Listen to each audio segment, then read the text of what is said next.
Hello again, welcome back. We are studying about morphology of bacteria, and today we are going to study about structures that are external to cell wall of bacteria. એટલે કે એવા structures જે બેક્ટેરિયાના cell વોલની બહારની તરફ હોય છે એના વિશે સ્ટડી કરશું. એમાંથી પ્રીવિયસ લેક્ચરમાં આપણે ઓલરેડી સ્ટડી કર્યું છે ફર્સ્ટ સ્ટ્રક્ચર જે છે flagella. Yes, and today's topic is about pili and capsule. So પહેલાં આપણે ડાયગ્રામ જોઈ લઈએ. પિલાઈ કોને કહેવાય, કેપ્સ્યુલ કેવી હોય. Okay, so this is pili. Hair like structure હોય, એકદમ થીન હોય, હેર જેવા હોય છે structure. And this is capsule. Capsule જે છે એ આઉટર સ્લાઇમ સ્ટીકી લેયર હોય છે જે સેલ વોલની બહારની તરફ હોય. Okay, so we are going to study about pili and capsule.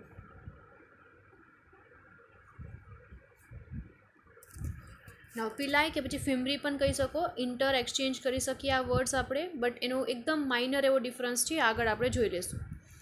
પિલાઈ R hair like માઇક્રોફિબ્રિલ્સ 0.5 to 2 μm in length and 5 to 7 nanometer in diameter. Okay, hair like thin filaments હોય છે જેને માઇક્રોફિબ્રિલ્સથી બનેલા હોય. ઓકે, લેન્થમાં અપ્રોક્સિમેટલી 2 માઇક્રોમીટરના અપ્રોક્સિમેટલી લેન્થમાં હોય એ લોકો, અને ડાયમીટરમાં આગળ જોવા જઈએ તો 5 to 7 નેનોમીટરમાં હોય. They are thinner, shorter and more numerous than flagella. Flagella કરતાં વધારે થિન હોય એટલે પતલા હોય, શોર્ટર હોય એટલે લેન્થમાં નાની લેન્થ હશે એની, અને મોર ન્યુમરસ એટલે કે ફ્લેજેલાના જેટલા નંબર પ્રેઝન્ટ હોય છે સેલ ઉપર એના કરતાં વધારે નંબર ઓફ પિલાઈ પ્રેઝન્ટ હશે. They are present only on gram negative cell. Gram negative bacteria જે છે એના સેલ સરફેસ ઉપર જ આ પિલાઈ પ્રેઝન્ટ હશે. They are composed of protein known as pilin. Pili જે છે એ એક પ્રોટીનથી બનેલું હોય, એની પ્રોટીન કયું છે તો it is pilin. They are unrelated to motility and are found on motile and non motile cells. Actually pili જે છે એનું મોટિલિટીથી કોઈ પણ રિલેશન નથી. મોટિલિટી માટે કોણ હોય, મૂવમેન્ટ માટે કયા સ્ટ્રક્ચર્સ હોય છે તો દેટ ઇઝ ફ્લેજેલા. ફાઇન. સો પિલાઈ જે છે એ મોટિલિટીથી રિલેટેડ નથી. શું કામ આ કઈ રીતના ખબર પડી? કેમ કે એવા બેક્ટેરિયા જે મૂવમેન્ટ કરી શકે છે એમાં પણ પિલાઈ જોવા મળી હતી, અને એવા બેક્ટેરિયા જે મૂવમેન્ટ નથી કરી શકતા એના ઉપર પણ પિલાઈ જોવા મળી હતી. આનાથી શું કન્ક્લુઝન નીકળે કે જે પિલાઈ છે એ મૂવમેન્ટમાં ક્યાંય પણ એનું કામ નથી. Fine. Fimbri and pili, these two terms are used interchangeably but they can be distinguished. Fimbri and pili આ જે બે વર્ડ્સ છે એ તમે ઇન્ટરચેન્જેબલી યુઝ કરી શકો, એટલે એકબીજાના માટે યુઝ કરી શકો. એક નાનો એવો ડિફરન્સ છે. Fimbri can be evenly distributed over the entire surface of the cell or they occur at the poles of bacterial cell. Bacteria જે હોય એનો જે પોલ્સ હોય છે, લેફ્ટ સાઈડ રાઇટ સાઈડ, એના એ પોલ ઉપર કાં તો પ્રેઝન્ટ હોઈ શકે કાં પછી આખા એન્ટાયર સરફેસ ઉપર ઇવનલી ડિસ્ટ્રીબ્યુટેડ હોઈ શકે. Each bacteria possesses 100 to 200 fimbriae. હર એક બેક્ટેરિયલ સેલ પાસે અપ્રોક્સિમેટલી 100થી લઈને 200 ફિમ્બ્રી હોય. Pili are usually longer than fimbriae. Fimbriae કરતાં પિલાઈ જે છે એ થોડું લાંબુ લેન્થમાં વધારે હોય છે, લોંગર હોય. And number only 1 or 2 per cell. Now, next topic is about function. Pili play an important role in attachment to surfaces. Hence, pili is also called organ of adhesion. પિલાઈનું function શું છે, કામ શું છે તો એ attachment કરવામાં help કરે. ગમે સરફેસ ઉપર અગર બેક્ટેરિયાને એટેચ થવું છે તો it will use its pili. Hence એટલા માટે જ પિલાઈ જે છે એને as a organ of adhesion પણ કહી શકીએ. હોલો હેર લાઇક સ્ટ્રક્ચર હોય જે પ્રોટીનથી બનેલું હોય છે. Involve in attachment to solid surface. Solid surface ઉપર એટેચમેન્ટ થવામાં ઇન્વોલ્વ થયેલું હોય. વાયરુલન્સ ફેક્ટર પણ ક્યારેક આ પિલાઈ જે છે એ પ્રોવાઈડ કરે. Are essential for virulence for of some bacterial pathogen. અમુક બેક્ટેરિયલ પેથોજન્સ હોય. પેથોજન્સ મીન્સ શું? Harmful bacteria, harmful micro organism. એવા માઇક્રો ઓર્ગેનિઝમ જે ડિઝીઝ કોઝ કરી શકે એને આપણે પેથોજન્સ કહીશું. ફાઇન. સો એવા જે બેક્ટેરિયા છે જે પેથોજેનિક છે, જે ડિઝીઝ કોઝ કરી શકે, એમાં આ જે પિલાઈ છે એ એઝ અ વાયરુલેન્સ ફેક્ટર કામ કરે. ના what do you mean by virulence factor? એટલે કે ડિઝીઝ કરવાની કેપેસિટી. ઓકે, વાયરુલેન્સ એટલે શું? તો કે ડિઝીઝ કરવાની કેપેસિટી. તો it is very important point કે પિલાઈ જે છે એ વેરી ઇમ્પોર્ટન્ટ છે. શેમાં? તો virulence of some bacterial pathogens. Fimbriae, fine filaments of protein just 2 to 10 nanometer in diameter and up to several micrometer in length. Diameter માં 2 થી 10 હશે, નાઇનોમીટરમાં, અને લેન્થમાં several micrometers હશે. They are distributed over the surface of the cell and resemble fine hairs when seen under the electron microscope.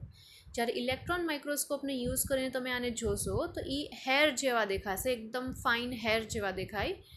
And this is known as pili કે પછી ફિમ્બ્રી, vote ever.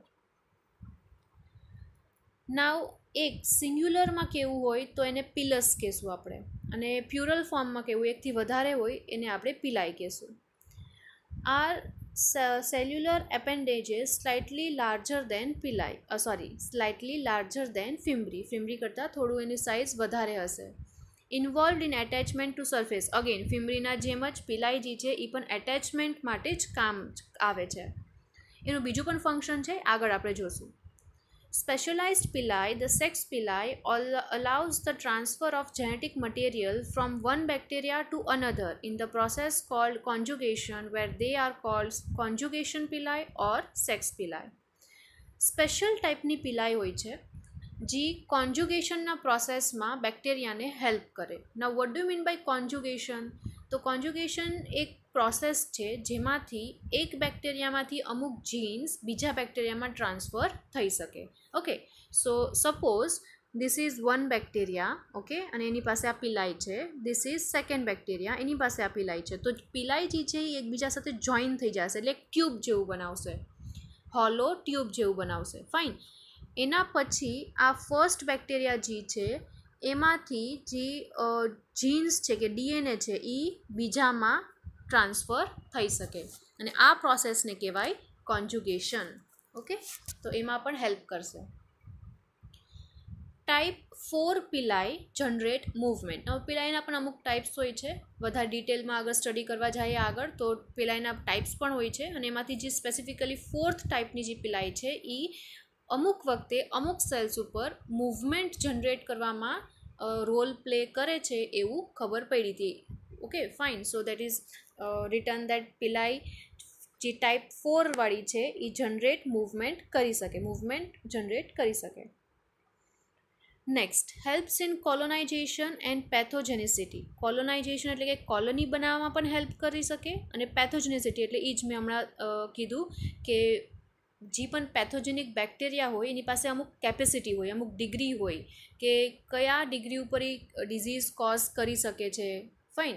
તો એને આપણે પેથોજેનિસિટી કહેવાય, વાયરુલેન્સ કહેશું. ઓકે, સો એમાં પણ આ હેલ્પ કરશે. નાવ ટાઈપ્સ ઓફ ફિમ્બ્રી. બેસિકલી 6 ટાઈપ્સ છે, ટાઈપ 1, 2, 3, 4, 5 અને 6. ઓકે, ફર્સ્ટ ટાઈપ જે છે એમાં થિક હોય છે એન્ડ ઇન્વોલ્વ ઇન હિમેગ્લુટિનેશન રિએક્શન. નાવ હિમેગ્લુટિનેશન એક રિએક્શન છે. આ રિએક્શનમાં શું થાય તો આપણા અંદર જે આરબીસી હોય છે, રેડ બ્લડ સેલ હોય, એની સાથે રિએક્શન કરવાવાળું જે પ્રોસેસ છે એનું નામ છે hemagglutination. Fine. So this is one type of reaction. તો જે પણ ટાઈપ 1 ફિમ્બ્રી જે છે એ હિમેગ્લુટિનેશન રિએક્શનમાં પાર્ટ લે. નાવ સેકન્ડ ટાઈપ જે છે એ નોન હિમેગ્લુટિનેશન રિએક્શન, એટલે કે જે પણ આ રિએક્શન છે આરબીસી સાથે રિએક્શન કરવાનું છે એમાં પાર્ટ લેતી નથી. થર્ડ ટાઈપ જે છે એ ઇનડાયરેક્ટ પાર્ટ લેશે, હિમેગ્લુટિનેશન રિએક્શનમાં ઇનડાયરેક્ટલી પાર્ટ લેશે. ઓકે. ફોર્થ ટાઈપ જે છે એ થિનર છે, હજી વધારે થિન છે, અને આ જે છે એ ઓનલી ફ્રેશ આરબીસી હોય ને એની સાથે જ હિમેગ્લુટિનેશન રિએક્શન કેરી આઉટ કરી શકશે. ઓકે. ફિફ્થ ટાઈપ જે છે એ વેરી લોંગ, સાઇઝમાં લેન્થમાં વધારે લોંગ હશે. અને સિક્સ્થ ટાઈપ જે છે એ મોનોપોલાર છે. નાવ આ જે પણ ટાઈપ્સ છે એના અમુક એક્ઝામ્પલ પણ આપ્યા છે કે કયા બેક્ટેરિયામાં ટાઈપ 1 ફિમરી છે, કયા બેક્ટેરિયામાં ટાઈપ 2 ફિમરી છે, તો એ જોઈ લઈએ. ઈ કોલાઈ અને સેલ્મોનેલા સ્પીસીઝ જે છે એની અંદર ટાઈપ 1 ફિમરી હોય. એસ ગેલિનેરિયમ નામના જે બેક્ટેરિયાસ છે એની અંદર ટાઈપ 2 હશે. પ્રોટિયસ સ્પીસીઝની અંદર ટાઈપ 3, ક્લેપ્શેલા સ્પીસીઝની અંદર ટાઈપ 5 એન્ડ સુડોમોનાસ સ્પીસીઝની અંદર ટાઈપ 6 હશે. Okay, so this is about types of fimbriae. Now function of pili. Playing a role in adherence of symbiotic and pathogenic bacteria to host cell. એ જ મેં હમણાં કીધું કે મેઇન ફંક્શન શું છે પિલાઈનું કે પછી ફિમરીનું મેઇન ફંક્શન શું છે, તો એડહેરન્સનું, એટેચમેન્ટનું. ફાઇન, એડહેરન્સ મતલબ જ એ થાય એટેચ કરવું કે પછી જોઈન થવું ગમે એ સરફેસ ઉપર. ઓકે, સો પેથોજેનિક બેક્ટેરિયા હશે કે સિમ્બાયોટિક રિલેશનશિપમાં જે પણ બેક્ટેરિયા રહેતા હશે એને અમુક જગ્યાએ એને એટેચ થવું પડે, ફાઇન, સર્વાઈવ કરવા માટે, જીવવા માટે, તો એમાં એ હેલ્પ કરશે. Minor proteins termed adhesins are located at the tip of pili and are responsible for the attachment properties. Now, attach થવાની જે પ્રોપર્ટી છે એના માટે આ પોઈન્ટ દીધો છે કે જે પિલાઈ હોય એના ટિપ્સ ઉપર એક પ્રોટીન હોય છે. કયું પ્રોટીન? એડહેસિન નામનું પ્રોટીન હોય અને એ જ પ્રોટીન હેલ્પ કરે એને સરફેસ ઉપર એટેચ થવા માટે. નાવ સેક્સ પિલાઈના વિશે જોઈ લઈએ, જે કોન્જ્યુગેશનમાં હેલ્પ કરે. લોંગ ફ્લેક્સિબલ સ્ટ્રક્ચર હોય, being responsible for attachment of donor and recipient cell in bacterial conjugation. Bacterial conjugation એક પ્રોસેસ છે જેની અંદર જીન્સ ટ્રાન્સફર થાય એક સેલમાંથી બીજા સેલમાં. જે બેક્ટેરિયા જીન આપે છે એને આપણે ડોનર કહેશું અને જે બેક્ટેરિયા જીનને રિસીવ કરે છે એને આપણે રેસિપિયન્ટ સેલ કહેશું. ફાઇન, સો અહીંયા તમે ડાયગ્રામમાં જોઈ શકો, one is donor and one is recipient. Fine, આ ફર્સ્ટ જે છે એ ડોનર છે અને સેકન્ડ બેક્ટેરિયા જે છે એ રેસિપિયન્ટ છે. વચ્ચે પિલાઈ છે જે એકબીજા સાથે કનેક્શન બનાવશે, જોઈન થઈ જશે, એક ટ્યુબ જેવું સ્ટ્રક્ચર બનાવશે. નેક્સ્ટ સ્ટેપમાં શું થાય, તો જે જીન્સ છે ડોનરમાંથી રેસિપિયન્ટમાં વયા જશે, ટ્રાન્સફર થઈ જશે. આ સ્ટેપમાં તમે જોઈ શકો. ફાઇન, અને અલ્ટિમેટલી એ ટ્રાન્સફરનો પ્રોસેસ પૂરો થઈ જાય એના પછી નવા જીન્સ હવે બેય પાસે પ્રેઝન્ટ હશે. હવે બેય સેલ જે છે એ બેય ડોનર તરીકે કહેવાશે. કેમ કે એ બેય પાસે એક્સ્ટ્રા જીન્સ આવી ગયા છે જે આગળ જઈને બીજી સાયકલ કોન્જ્યુગેશનની ચાલુ કરી શકે. ઓકે, સો આની અંદર પિલાઈ જે છે વેરી ઇમ્પોર્ટન્ટ રોલ પ્લે કરે. નાવ નેક્સ્ટ ટોપિક આપણો હતો એ છે capsule. Bacteria synthesize loose amorphous organic exopolymer which is deposited outside and tightly to cell wall called capsule. Bacteria જે છે એ loose material, loose component synthesize કરે, amorphous હોય, organic હોય છે અને એક્ઝોપોલિમર હોય. What do mean by exopolymer? એવા પોલિમર્સ, એવું કન્ટેન્ટ જે સેલની બહારની તરફ રિલીઝ થશે. ઓકે, અને એ ક્યાં ડિપોઝિટ થશે, તો સેલ વોલના આઉટસાઇડ, બહારની તરફ, અને એને જ આપણે કેપ્સ્યુલ કહીશું. Capsule may be composed of complex polypeptides or polysaccharides. Capsule જે છે શેનાથી બનેલું હશે, તો કોમ્પ્લેક્સ વસ્તુથી જ બનેલું હશે. કાં પછી એ કોમ્પ્લેક્સ પોલીપેપ્ટાઇડ હોઈ શકે, કાં પછી કોમ્પ્લેક્સ પોલીસેકેરાઇડ હોઈ શકે, એટલે કે કાર્બોહાઈડ્રેટ્સ હોઈ શકે. Water, approximately 98%, is the main component of bacterial capsule. જે કેપ્સ્યુલ છે એનો મેઇન કમ્પોનન્ટ કોણ છે? વોટર છે. એને પર્સન્ટેજ પણ આપ્યું છે, અપ્રોક્સિમેટલી 98% વોટર કન્ટેન્ટ હોય કેપ્સ્યુલમાં. Sometimes the capsular material is loosely associated with the bacterium. It can be easily washed away. The loose layer is called slime layer. અમુક વખતે કેપ્સ્યુલનું જે મટીરિયલ છે એટલે કે પોલીસેકેરાઇડ્સથી જે કેપ્સ્યુલ બને છે એની સાથે સાથે એક લેયર, હજી એક એક્સ્ટ્રા લેયર જે લૂઝલી અહીંયા જોઈન થયેલું હોય છે અને અગર તમે વોશ કરો બેક્ટેરિયાને તો એ લૂઝ લેયર જે છે એ આરામથી નીકળી પણ શકે ત્યાંથી. ઓકે, એ લેયરને સ્લાઇમ લેયર કહેવાશે. Capsulated bacteria produces smooth colonies and non-capsulated bacteria produces rough colonies on the surface of agar medium. લેબોરેટરીની અંદર જ્યારે તમે આવા બેક્ટેરિયાને ગ્રો કરો, કલ્ચર કરો મીડિયાની ઉપર, તો એવા બેક્ટેરિયા જે કેપ્સ્યુલ બનાવી શકે છે એ લોકો કોલોની જ્યારે બનાવશે ને તો એ કોલોની એકદમ સ્મૂથ હશે. ઓકે, અને એવા બેક્ટેરિયા જે કેપ્સ્યુલ નથી બનાવી શકતા એ લોકો જ્યારે કોલોની બનાવશે તો એની કોલોની રફ હશે. Fine. So this is about rough colony and smooth colony produced by either capsulated bacteria or either non-capsulated bacteria. Now function. They protect the cell from drying. Main function કેપ્સ્યુલનું એટેચમેન્ટમાં પણ છે અને બીજું અગર કહેવા જઈએ તો પ્રોટેક્શનમાં છે. ઓકે, કેપ્સ્યુલ જે છે એ સેલને પ્રોટેક્ટ કરે શેનાથી? ડ્રાય થવાથી. હવે આપણે પ્રીવિયસ પોઈન્ટ્સમાં જ મેન્શન કર્યું હતું કે કેપ્સ્યુલનું મેઇન કમ્પોનન્ટ શું છે? વોટર છે, રાઈટ? તો ડ્રાય થાય સેલ એનાથી બચાવશે, પ્રિવેન્ટ કરશે. કોણ? કેપ્સ્યુલ. કેમ? કેમ કે આઉટર સરાઉન્ડિંગ સેલ વોલના બહારની તરફ સરાઉન્ડ કરેલું છે એટલા માટે. Next, they protects the bacterial cell against antibacterial agents and phages. બીજું ફંક્શન એ છે કેપ્સ્યુલનું કે એ બેક્ટેરિયાને બચાવશે શેનાથી? અમુક ડ્રગ્સથી. કેવા ડ્રગ્સ? તો કે એન્ટી બેક્ટેરિયલ, એટલે કે એવા ડ્રગ્સ જે બેક્ટેરિયાને નુકસાન કરી શકે, કે એવા ડ્રગ્સ જે બેક્ટેરિયાને કિલ કરી શકે, એનાથી પણ કેપ્સ્યુલનું જે કવર છે એ બેક્ટેરિયાને બચાવી રાખશે. ફાજ. ફાજ એટલે શું? વાયરસ. વાયરસને તમે ફાજ પણ કહી શકો. ઓકે, સો વાયરસથી પણ ઇન્ફેક્શન ન થાય એનાથી પણ પ્રોટેક્શન મળે બેક્ટેરિયલ સેલને. એ કોનું કામ? કેપ્સ્યુલનું. Point wise again, what does this capsules do? શું કરે કેપ્સ્યુલ્સ? તો help bacteria resist phagocytosis. Now phagocytosis એક મેકેનિઝમ છે જેની અંદર આપણા જે સેલ્સ હોય, ઇમ્યુન સિસ્ટમના જે સેલ્સ હોય, જેમ કે for example WBC, right? White blood cell આપણા ઇમ્યુનિટીના સેલ્સ છે, રોગ પ્રતિકારક શક્તિ જેને આપણે કહીએ. ઓકે, સો આપણા જે ઇમ્યુન સેલ્સ હોય એ બહારથી જે પણ બેક્ટેરિયા આવે ને એને અગર એ હાર્મફુલ બેક્ટેરિયા હશે તો એને એન્ગલ્ફ કરી લેશે અને એને ડિસ્ટ્રોય કરી નાખશે પોતાની અંદર. ઓકે, એ પ્રોસેસને, એ મેકેનિઝમને ફેગોસાઇટોસિસ કહેવાય. ફેગો એટલે અંદર લેવું અને સાઇટોસિસ એટલે સાઇટોપ્લાઝમના અંદર. ફાઇન. તો ઇમ્યુન સેલ્સ જે છે એ ફેગોસાઇટોસિસ પ્રોસેસ કરતા જ હોય નોર્મલી. શું કામે? કેમ કે આપણે જે પણ એર અંદર લઈએ છીએ, જે પણ ફૂડ આપણે જમીએ, રાઈટ, એની અંદર બહુ બધા બેક્ટેરિયા, માઇક્રો ઓર્ગેનિઝમ એન્ટર થવાના જ હોય. તો એનાથી આપણે પ્રોટેક્ટ કરી રાખવાનું એનું કામ છે ઇમ્યુન સેલ્સનું. એટલા માટે આ ફેગોસાઇટોસિસનો જે પ્રોસેસ છે એ લોકો કેરી આઉટ કરતા જ હોય. તો ફોર એક્ઝામ્પલ સપોઝ એવું માનો કે એક બેક્ટેરિયા છે જેની પાસે કેપ્સ્યુલ બનેલી છે, એ કેપ્સ્યુલ બનાવી શકે છે.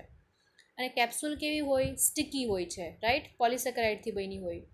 કેમ કે કેપ્સ્યુલ સ્ટિકી હોય એટલે આ ફેગોસાઇટોસિસનો પ્રોસેસ જે છે એ સરખી રીતના નહીં કરી શકશે immune cell.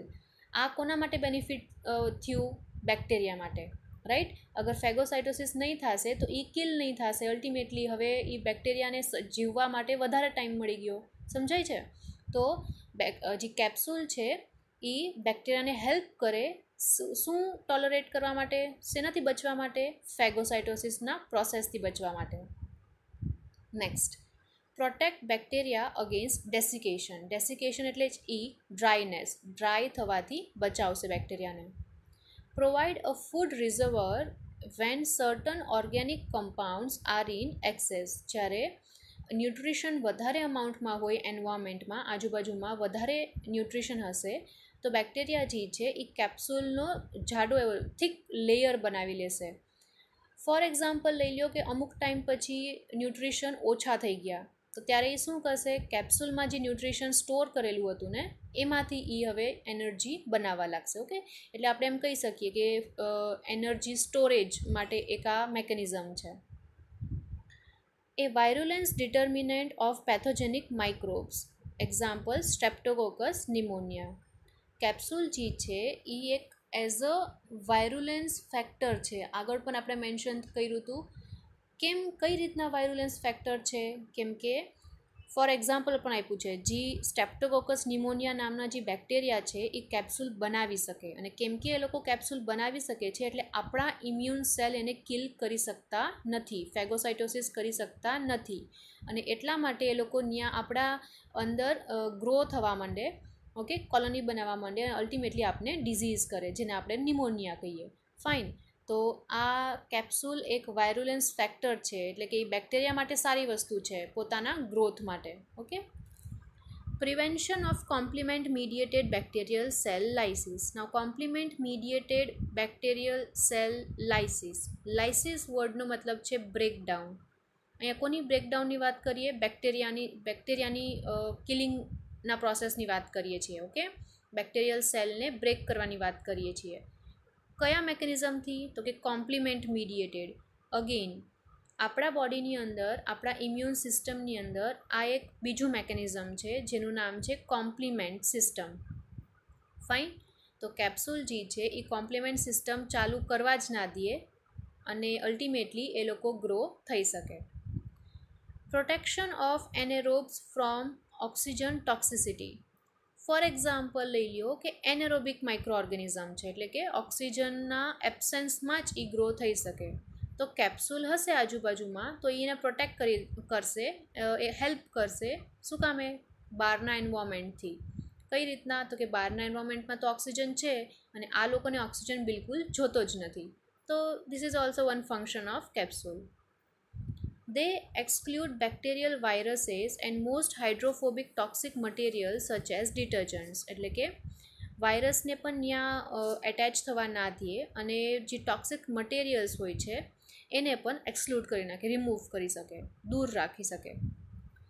It also aids bacterial attachment to surfaces of solid objects in aquatic environments or to tissue surfaces in plant and animal host. Very important point. Bacterial capsule જે છે એ એટેચમેન્ટમાં પણ રોલ પ્લે કરે છે. Okay, ગમે એ solid object હશે એના ઉપર અગર બેક્ટેરિયાને એટેચ થવું હોય તો કેપ્સ્યુલ વેરી હેલ્પફુલ રહેશે. ઓકે, એવી જ રીતના ગમે એ એનિમલ ટિશ્યુ ઉપર એટેચ થવું હોય કે પ્લાન્ટ ટિશ્યુ ઉપર એટેચ થવું હોય તો પણ હેલ્પ કરશે capsule. Hydrophobic gelatinous material secreted outside. ક્યાં સિક્રેટ થશે? સેલની બહારની તરફ. કેવું મટીરિયલ હોય? હાઇડ્રોફોબિક હોય છે. And lies immediately in contact with the cell wall, અને સેલ વોલના કોન્ટેક્ટમાં જ હોય. કન્સિસ્ટ લાર્જલી ઓફ વોટર, વધારે કરીને વોટરનું કન્ટેન્ટ હોય, અપ્રોક્સિમેટલી 98% વોટર હશે, અને સ્મોલ કન્ટેન્ટ ઓફ સોલિડ, અને બીજું 2% જે છે એ સોલિડ મટીરિયલ હશે. કાર્બોહાઈડ્રેટ હોઈ શકે કે પ્રોટીન હોઈ શકે, ડિપેન્ડ કરે. Most species the solid material is complex polysaccharide. એ જ લખ્યું છે અહીંયા. વધારે મોસ્ટ ઓફ સ્પીશીઝની અંદર આ જે 2% સોલિડ મટીરિયલ છે એ શું હોય? તો કોમ્પ્લેક્સ પોલિસેકેરાઇડ હશે કે પછી કોમ્પ્લેક્સ પોલીપેપ્ટાઇડ હશે, એટલે કે પ્રોટીનથી બનેલું હશે. When the material is tightly associated with cell wall, it is called capsule. જ્યારે આ મટીરિયલ સેલ વોલ સાથે એકદમ ટાઇટલી બાઇન્ડ થયેલું હશે ત્યારે આપણે એને કેપ્સ્યુલ કહીશું. Capsules too thin to seen under the light microscope is called microcapsule. એવી કેપ્સ્યુલ જે એકદમ પતલી હોય, માઇક્રોસ્કોપની અંદર તમે અગર જુઓ એને તો પણ એનું જે લેયર છે એકદમ પતલું હોય, તો એને એવા કેપ્સ્યુલને આપણે માઇક્રોકેપ્સ્યુલ કહીશું. Slime is an amorphous colloidal material secreted extracellularly by some non-capsulated bacteria and also by many capsulated bacteria outside their capsule. Slime layer શું હોય? તો કેપ્સ્યુલની લેયર તો હોય જ છે. સ્લાઇમની લેયર બે બેક્ટેરિયામાં જોવા મળી છે. ફર્સ્ટ એવા બેક્ટેરિયા જે કેપ્સ્યુલ બનાવી શકે છે એમાં પણ સ્લાઇમ લેયર જોવા મળી છે, અને એવા બેક્ટેરિયા જે કેપ્સ્યુલ નથી બનાવી શકતા એમાં પણ સ્લાઇમની લેયર જોવા મળી છે. કહેવાનો મતલબ શું છે કે સ્લાઇમની જે લેયર છે એ લૂઝલી હોય, લૂઝલી ટાઇટ હોય, એટલે કે એકદમ તમે વોશ કરશો ને તો પણ ત્યાંથી રિમૂવ થઈ શકે એટલું લૂઝ હોય. Fine. Glycocalyx is the term used for any carbohydrate molecule present on surface of cell. સેલના સરફેસ ઉપર ગમે કાર્બોહાઈડ્રેટનું મોલિક્યુલ ત્યાં પ્રેઝન્ટ હશે કે એટેચ થયેલું હશે એ સ્ટ્રક્ચરને આપણે ગ્લાયકોકેલિક્સ કહીશું. Now, functions of capsule. Protecting the cell wall against attack by various kinds of antibacterial agents, example bacteriophages, colcin, complement, lysozyme, and other lytic enzyme. Thus, the capsule is an important virulence determinant. બેક્ટેરિયલ સેલને protect કરશે કોનાથી? અમુક antimicrobial એજન્ટ્સથી, antibacterial એજન્ટ્સથી. Now what do mean by antibacterial agents? એવી વસ્તુ, એવા કેમિકલ્સ, એવા ડ્રગ્સ જે બેક્ટેરિયાને કિલ કરી શકે. ફાઇન. તો એનાથી કેપ્સ્યુલ જે છે એ બેક્ટેરિયાને બચાવી શકશે. એટલા જ માટે કેપ્સ્યુલ જે છે એક ઇમ્પોર્ટન્ટ વાયરુલેન્સ ડિટર્મિનન્ટ છે, વાયરુલેન્સ ફેક્ટર છે, મેઇન ઇમ્પોર્ટન્ટ વાયરુલેન્સ ફેક્ટર છે. અગર બેક્ટેરિયા પાસે કેપ્સ્યુલ હોય તો એના ઉપર જે પણ મેડિસિન્સ છે, ડ્રગ્સ છે, કેમિકલ્સ છે એ ફટાકથી અસર કરશે નહીં અને બેક્ટેરિયા જે છે એ પોતાની રીતે ગ્રો થતું જ જશે. Is usually antigenic and the capsular antigens play a very important role in determining the antigenic specificity of bacteria. Capsule ઉપર પણ અમુક એન્ટીજીન્સ પ્રેઝન્ટ હોય અને એ વેરી ઇમ્પોર્ટન્ટ છે. શું કામે? કેમ કે એનાથી જ ખબર પડી શકશે કે બેક્ટેરિયા પેથોજેનિક છે કે નથી. ઓકે, બેક્ટેરિયા ડિઝીઝ કોઝ કરી શકે કે નથી કરી શકતું. Helps to adhere bacteria to surface. Again adhere વર્ડનો મતલબ જ એ છે એટેચ થવું, જોઈન થવું, બાઇન્ડ થવું. ફાઇન. તો બેક્ટેરિયાને ગમે સરફેસ ઉપર એટેચ થવું હશે તો એમાં હેલ્પ કરશે. So this is all about pili, fimbriae and capsule. Thank you for watching.